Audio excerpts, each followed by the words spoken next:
எங்கள் வீட்டு தோட்டத்தில் நாங்கள் வச்சிருக்கிற பசுமை குடில். இங்கே வந்து கீரைகள் எவ்வளோ செழிப்பாக வந்து பச்சை பசேலண்ட காடு மாதிரி வளர்ந்துருக்கு பாருங்க.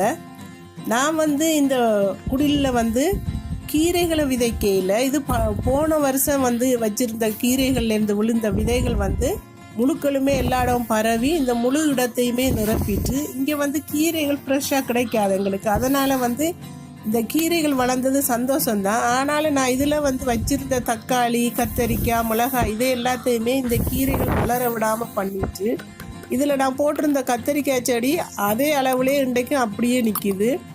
பார்க்க ரொம்பவே அழகாக இருக்குதுன்னு ஒரு மிளகாய் செடியை வாங்கிட்டு வந்தேன். அந்த மிளகாய் செடியை இதில் வச்சு விட்டேன்.